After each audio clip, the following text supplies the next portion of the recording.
मंटो अप्रैल का जो हमला हुआ पहलगाम में, उसने एक नए दर का पैगाम दिया है। जब आम नागरिक और टूरिस्ट भी सेफ नहीं है, तो क्या ये एक नए तरह का टेरर सिग्नल है? बिल्कुल। और सबसे ज्यादा हैरानी इस बात की है कि ये अटैक एक ऐसे जगह पे हुआ जहां सिर्फ घोड़े या पैदल ही जा सकते हैं। इसका मतलब है कि ये प्री प्लान था, रेस्क्यू मुश्किल होगा, ये सोचकर चुना गया स्पॉट।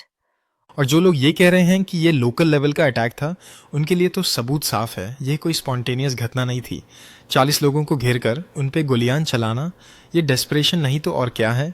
डेस्परेशन भी है और एक छुपी हुई स्ट्रैटेजी भी। आज टूरिस्ट को मारना का मतलब है टूरिज्म इकोनॉमी पे डायरेक्ट अटैक, JNK की पीस इमेज को तोड़ना। एक और चीज जो दर्दनाक थी, मंजूनत और उसकी पत्नी पल्लवी का किस्सा। उसे मार दिया गया सिर्फ उसकी हिंदू आइडेंटिटी पे।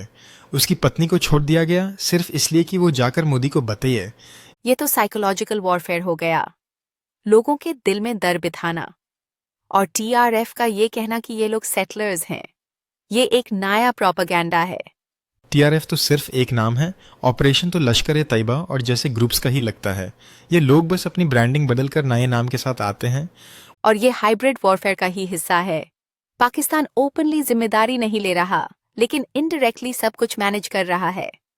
FATF से बचने का तरीका भी यही है। लेकिन क्वेश्चन ये है, क्या इंडिया का जवाब भी हाइब्रिड होगा, या हम एक डायरेक्ट डिस्प्रपोर्शनेट रिस्पॉन्स देंगे?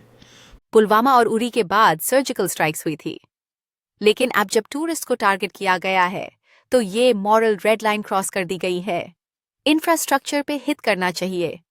और ये भी समझना होगा कि इंटरनेशनल सपोर्ट इस वक्त भारत के साथ है। ट्रंप, पुतिन, सब ने इस अटैक को कंडेम किया है।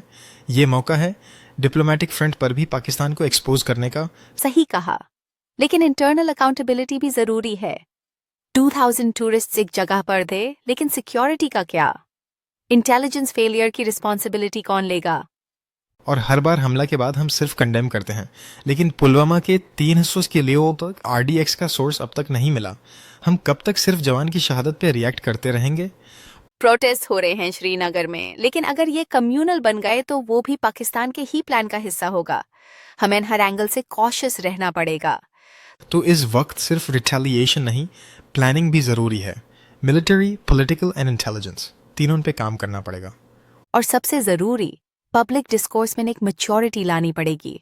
हमें अपने सिस्टम की खामियों को आइडेंटिफाई करना होगा न कि सिर्फ बाहर के दुश्मन पे गुस्सा निकालना। तो सवाल ये है, क्या हम सिर्फ रिएक्ट करेंगे या प्रोएक्टिव स्टेप्स लेंगे?